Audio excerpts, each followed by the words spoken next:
Hi students, welcome to our channel. So இந்த video நம்ம என்ன பார்க்க போறோம் அப்படின்னா 11th ஸ்டாண்டர்ட்க்கு இந்த குவார்டர்லி எக்ஸாம் 2025க்கான ஒரு அஃபிஷியலான ஒரிஜினல் கவர்மெண்ட் கொஸ்டின் பேப்பர் பார்க்க போறோம். இதை பார்க்கறதுக்கு மேலே நீங்க இன்னும் நம்ம சேனலை சப்ஸ்கிரைப் பண்ணி பண்ணிக்கோங்க. மறக்காம இந்த வீடியோவுக்கும் ஒரு லைக் பண்ணிட்டு பாருங்க. வீடியோ பார்க்கக்கூடிய நிறைய பேர் லைக் பண்ணாமே பார்த்துட்டு இருக்கீங்க. ஸோ தயவு செஞ்சு ஒரு லைக் போட்டுட்டு பாருங்க. அண்ட் வாட்ஸ்அப் சேனல் என்ன டெலிகிராம் சேனலில் ஜாயின் பண்ணிக்கிறீங்க. அப்பதான் நீங்க எந்த ஒரு வீடியோவையும் ஃபியூச்சரில் மிஸ் பண்ணாமல் பார்க்க முடியும்.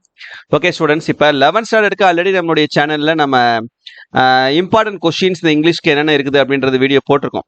சப்போஸ் நீங்கள் இன்னும் அந்த வீடியோ பார்க்கலன்னா தயவு செஞ்சு போய் பாருங்க. அதோடைய லிங்க்கை வேணால் நான் அந்த எண்ட் ஸ்க்ரீனில் கொடுக்குறேன். போய் பார்த்துட்டீங்க அப்படின்னா கண்டிப்பாக அதில் இருந்து தான் உங்களுக்கு எல்லா கொஸ்டின்ஸுமே வரும். அதுக்கு ப்ரூஃப் இந்த கொஸ்டின் பேப்பர் நீங்கள் பார்த்தீங்கனாலே தெரிஞ்சிடும். ஸோ அதனால் தயவு செஞ்சு ஒரு கொஸ்டின் கூட ஒமிட் பண்ணாமல் அதில் இருக்கக்கூடிய எல்லாத்தையுமே நீங்கள் படிச்சிருங்க. சரியா? படிச்சிங்கன்னா கண்டிப்பாக நீங்கள் நல்ல மார்க் ஸ்கோர் பண்ணலாம். ஓகே, இப்போ ஃபர்ஸ்ட் நம்ம 1 மார்க் கொஸ்டின்ஸ் எப்படிலாம் கேட்டிருக்காங்கன்றதை பார்த்துருவோம். இல்லை ஃபர்ஸ்ட் கொஸ்டின் பார்த்தீங்கன்னா எக்ஸென்ட்ரிக். இந்த எக்ஸென்ட்ரிக்கான ஆன்சர் நமக்கு இங்கே வியர்டு, அப்புறம் கன்விக்ஷனுக்கு பிலீஃப், ஃபேபிள்ஸ், டேல்ஸ். சரியா? இதான் சினானிம்ஸ்க்கான ஆன்சர். அடுத்தது ஆன்டனிம்ஸ்க்கு பார்த்தீங்கன்னா 4th ஒன்றுக்கு ஃப்ரிவோலஸ்க்கு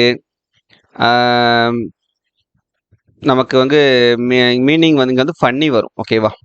ஃபார்ச்சுனேட்டுக்கு அன்ஃபார்ச்சுனேட், ப்ரொசைக்கு இன்ட்ரெஸ்டிங், அப்புறம் மொரலுக்கு ஐடிஒய் மொராலிட்டி சஃபிக்ஸு. அதுக்கப்புறம் கோர்ட்டு காம்பவுண்ட் வேர்டுக்கு கோர்ட் யார்டு, நெசசரிக்கு அன்னெசசரி, 9th ஒன்றுக்கு பி. சரியா? 10th ஒன் டிட்டர்மினருக்கு most of the water, most of வரும். 11th ஒன் சிபியூக்கு சென்ட்ரல் ப்ராசஸிங் யூனிட். 12th ஒன்று throw a towel, to give up, option B. அதுக்கப்புறம் 13 sentence pattern, Vani gave Sachi a book yesterday, SVIODOA. அப்புறம் preposition, the hospital is this a distance of, at a distance of வரும். 15th ஒன்றுக்கு the child looks very sick and pale, PALE. 16th one clipped word of examination, exam. A linguist is one who studies multiple languages. அதுக்கப்புறம் multiple languages studies languages and their structures.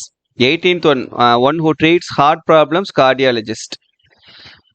19th one modal verb, students must submit their projects tomorrow without fail.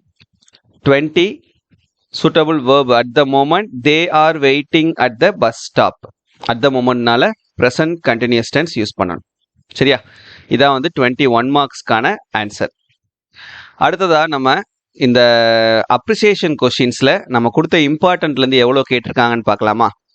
இப்போ இதில் பார்த்தீங்கன்னா 21ல ஏ இந்த whom does I refer to, அப்புறம் figure of speech, இது நம்ம கொடுத்த இம்பார்ட்டன்ட் தான். 22 what does heaven refer to, why does the poet call it holy, இது ரெண்டுமே நம்ம கொடுத்த இம்பார்ட்டன்ட். அந்த வீடியோ பாருங்க, நீங்க இந்த கொஸ்டின் பேப்பரையும் பாருங்க, உங்களுக்கே தெரியும். சரியா? 23ல whom does the poet admire, for what reasons to the athlete sweat, இது ரெண்டுமே நம்ம கொடுத்த இம்பார்ட்டன்ட். 24ல what are nature's fair works, pick out the alliteration words. இதில் நேச்சர்ஸ் ஃபேர் ஒர்க்ஸ் நம்ம கொடுத்ததான், அலிட்ரேட்டட் வேர்ட்ஸும் கேட்டிருக்காங்க. 20 ஜாக்கி நம்ம கொடுத்தது ரைமிங் வேர்ட்ஸ் கேட்டிருக்காங்க. ஜாக்கி ஹாக்கின்றது தான் இதில் ரைமிங் வேர்ட்ஸ். அதுக்கப்புறம் who are they, do they really mean it to நம்ம கொடுத்த இம்பார்ட்டன்ட் தான். அப்போ 6 கொஸ்டினுமே நம்ம கொடுத்த இம்பார்ட்டன்ட்லேருந்து தான் வந்திருக்குது. அப்படின்றப்ப நீங்கள் எனி 4 ஆட்டோமேட்டிக்காக என்ன பண்ணிடலான்னா எழுதிடலாம். ஓகேவா?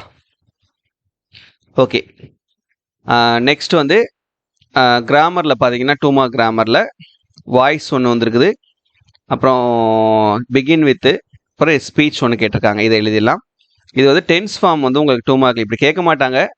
யாராவது எப்போயாவது இந்த மாதிரி ஏதாவது ஒன்று கேட்கறதுக்கான வாய்ப்புகள் இருக்குது. ஸோ இதுக்கான ஆன்சர் பார்த்தோம்னா, it does rain suddenly while we play. It rained suddenly while we were playing. சரியா? அடுத்து ERCல பார்த்தீங்கன்னா நம்ம கொடுத்ததுலேருந்து தான் லைன்ஸ் கேட்டிருக்காங்க. இம்பார்ட்டன்ட்லேருந்து இந்த 3 லைனுமே நம்ம கொடுத்த இம்பார்ட்டன்ட்லேருந்து தான் கேட்டிருக்காங்க. கொஸ்டின் ஆன்சர்ஸ் பாருங்க. 34th கொஸ்டின், அப்புறம் 35th கொஸ்டின், அதுக்கப்புறம் 36, மூணுமே நம்ம கொடுத்த இம்பார்ட்டன்ட்லேருந்து தான் வந்திருக்குது. ஸோ அந்த இம்பார்ட்டன்ட் கொஸ்டின் திரும்ப நான் ஸ்ட்ரெஸ் பண்ணுறதுக்கான காரணம் அதுதான். தயவு செஞ்சு அதை படிங்க, கண்டிப்பாக நீங்கள் நல்ல மார்க் ஸ்கோர் பண்ணலாம். அதுக்கப்புறம் ஜென்ரல் கான்செப்ட், இது எல்லாமே நம்ம சேனலில் வீடியோ போட்டிருக்கோம். எப்படி நம்ம எழுதணும் அப்படின்றதுக்கு ஸோ அதை கரெக்டாக நீங்கள் ஃபாலோ பண்ணிட்டு வந்தீங்கனாலே போதுமானது. கண்டிப்பாக நீங்கள் வந்து இந்த கான்செப்ட்ஸ் எல்லாமே அட்டன் பண்ணிடலாம். ப்ராசஸ் டிஸ்கிரிப்ஷனு, அதுக்கப்புறம் மெசேஜ் ரைட்டிங்கு, நியூஸ் ஹெட்லைன்ஸு, அப்புறம் பை சார்ட்டு, இது எல்லாமே இதெல்லாம் எனி 3 வந்து நீங்கள் அட்டன் பண்ணுறது மாதிரி இருக்கும். சரியா? ஸோ இது எல்லாத்தையும் நல்லா அந்த கான்செப்ட்ஸ் அந்த வீடியோஸ் போய் பார்த்தீங்கன்னா ஆட்டோமேட்டிக்காக உங்களுக்கு இந்த கான்செப்ட்லாம் எப்படி எழுதணும் அப்படின்ற ஒரு ஐடியா உங்களுக்கு கிடைக்கும். ஸோ கண்டிப்பாக நீங்கள் எல்லாமே வந்து அட்டன் பண்ணிடலாம். ஓகே, நெக்ஸ்ட் பேராகிராஃபில் பார்த்தீங்கன்னா நமக்கு ஃபர்கெட்டிங் கேட்டிருக்காங்க. ஏதாவது 2 யூனிட் நீங்கள் படிங்க. ஏன்னா உங்களுக்கு மொத்தமே 3 யூனிட் தானே போர்ஷனில் இருக்குது. ஸோ 3 யூனிட் போர்ஷனில் இருக்கிறதுனால 3 கொடுத்து உங்களுக்கு 2 கொடுத்து 1 எழுத சொல்கிறதுனால ஏதாவது 2 யூனிட் நீங்கள் தரவாக படித்தாலே கண்டிப்பாக என்ன பண்ணிடலான்னா ஒரு பேராகிராஃப் வந்து நீங்கள் வந்து 3 பேராகிராஃப், அதாவது ப்ரோஸில் 1, போயமில் 1, சப்ளிமெண்ட்ரியில் 1 கண்டிப்பாக நீங்கள் வந்து அட்டன் பண்ணிடலாம். 3 பேராகிராஃபுமே அட்டன் பண்ணிடலாம். ஏதாவது 2 யூனிட் வந்து நீங்கள் தரவாக படிச்சுக்கிறங்க. ஸோ இதில் வந்து ப்ரோஸில் ஃபஸ்ட்டு ப்ரோஸும் தேர்டு ப்ரோஸும் கேட்டிருக்காங்க. போயமில் நமக்கு செகண்ட் போயமும் ஃபஸ்ட்டு போயமும் கேட்டிருக்காங்க. சப்ளிமெண்ட்ரியில் செகண்ட் சப்ளிமெண்ட்ரியும் தேர்ட் சப்ளிமெண்ட்ரியும் கேட்டிருக்காங்க. நம்ம சொல்லியிருந்தோம் அதெல்லாம் 1 மார்க்கு இந்த பேராகிராஃப் இதெல்லாம் முக்கியமானதுன்னு சொல்லிட்டு அதுலேருந்து தான் உங்களுக்கு வந்து பேராகிராஃப் எல்லாம் கேட்டிருக்காங்க அந்தந்த ப்ரோஸு போயம் சப்ளிமெண்ட்ரியில். ஸோ அதனால் தரவாக பார்த்துக்கிறோங்க. கண்டிப்பாக அட்டன் பண்ணிடலாம். அடுத்து கொஸ்டின் நம்பர் 44ல் சம்மரி ஆர் நோட் மேக்கிங் வரும். இந்த சம்மரி ஆர் நோட் மேக்கிங் எப்படி எழுதணுன்றது 2க்குமே நம்ம வீடியோ கொடுத்துருக்கோம். ஸோ அதை வந்து நீங்கள் அந்த வீடியோ பாருங்கள். கண்டிப்பாக இதில் நீங்கள் வந்து ஃபுல் மார்க் ஸ்கோர் பண்ணிடலாம்.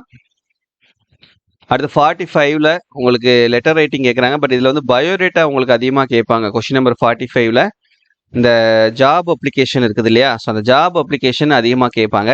ஸோ அந்த ஜாப் அப்ளிகேஷன் எப்படி எழுதணுன்ற அந்த ஃபார்மேட் நல்லா பார்த்துக்கோங்க. ஃப்ரம் டு போட்டு லாஸ்ட்டாக பயோடேட்டா வரைக்கும் எல்லாமே எழுதணும். அந்த ஃபார்மேட் ஒன்ஸ் பார்த்துக்கிறங்க. ஃபுல் மார்க் நீங்கள் அதில் ஸ்கோர் பண்ணிடலாம். அடுத்து 46ல் ஏ வந்து எரர் ஸ்பாட் இருக்கும். பி வந்து அதுக்கு பதிலாக நமக்கு இந்த ஹோமோஃபோன்ஸு, செமி மாடல், ஆர்டிகிள் டிட்டர்மினரு, இந்த மாதிரியான கான்செப்ட்ஸ் எல்லாம் கேட்பாங்க. ஸோ அதை நீங்கள் அந்த கான்செப்ட் எல்லாமே நம்ம கொடுத்துருக்கோம். ஸோ அதெல்லாம் பார்த்துக்கிறங்க. கண்டிப்பாக அதுலேயே நீங்கள் ஃபுல் மார்க் ஸ்கோர் பண்ணிடலாம். லாஸ்ட்டாக கொஸ்டின் நம்பர் 47ல் உங்களுக்கு பேசேஜ் காம்ப்ரிஹென்ஷன் இருக்கும். அதுக்கு சாய்ஸாக உங்களுக்கு டயலாக் ரைட்டிங் கேட்கலாம், சிமாண்டிக் ஃபீல்டு கேட்கலாம், ஹின்ஸ் டெவலப்மெண்ட் கேட்கலாம். இது மாதிரியான கான்செப்ட்ஸ் எல்லாமே கேட்கலாம். ஸோ அதை நீங்கள் இது எல்லாமே வந்து ஜென்ரல் கான்செப்ட் தான். சரியா? ஸோ அதனால் அந்த கான்செப்ட்ஸ் எல்லாமே எது வேணாலும் வரலாம். ஸோ இதான் வந்து உங்களுக்கு 11th கொஷின் பேப்பர். இதே மாடலில் தான் உங்களுக்கு கேட்பாங்க. ஸோ கண்டிப்பாக நம்ம கொடுத்த இம்பார்ட்டன்ட் கொஷின்ஸ் படிங்க. அதுலேருந்து நீங்கள் appreciation, question answer, ERC, paragraph எல்லாமே அட்டென்ட் பண்ணிடலாம். அந்த வீடியோவுடைய லிங்க்கை நான் இந்த வீடியோவுடைய எண்ட் ஸ்க்ரீனில் தரேன்.